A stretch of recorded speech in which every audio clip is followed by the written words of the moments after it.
Урматтуу массалык маалымат каражатынын өкүлдөрү, мындай чоң мындай форматта чогулуп атканда байланыштуу дагы маселени сиздерге айта кетейин деп атам. Биринчиден, өзүңүздөр билесиздер, бүгүн базардын эл аралык коргоо күнү. Ошого биз жакында мына бүгүндөн баштап биз өкмөткө киргиздик сунушту. Бүгүндөн баштап биз жакын аранын ичинде өзүңүздөр билесиздер, биз окуучулардын баардык Кыргызстан боюнча документтерин электрондук форматка өткөзүп бүттүк. 1.068.000 окуучунун 1.040.000 биздин базага электрондук форматка күбөлүктөр баары кирди.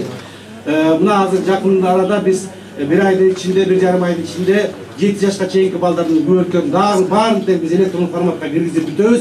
Ошо бүткөндөн баштап биз ар бирине пин берген күндөн баштап мындай жаңы үлгүдөгү күбөлүктөрдү киргизип атабыз. Бул күбөлүктөрдүн айырмачылыгы эмнеде? Бул күбөлүктөрдүн айырмачылыгы бул жерде корголгон бул күбөлүктүн үлгүсү.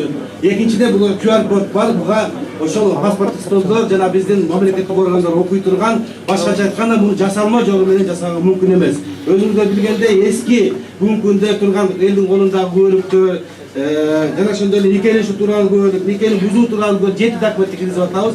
Ар биринде QR код бар.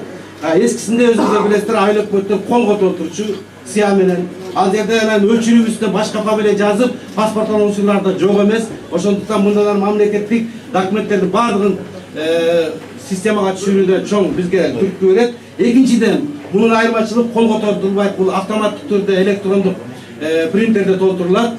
Принтерге толтуруп атканда эле ошол эле секундада биздин борбордук базага келип, ушу күбөлүктүн, нике тууралуу күбөлүктүн, ажырашуу тууралуу күбөлүктүн баардык үлгүлөрү, баардык базасы борбордук базага түшөт дагы, кайра жасоого же оңдоого мүмкүнчүлүк болбой калат. Башкача айтканда, буга чейинки ар кандай жолдор менен жасалма күбөлүктү алып паспорт алган учурларга чекит коюлат деп биз ишенимдүү айта алабыз.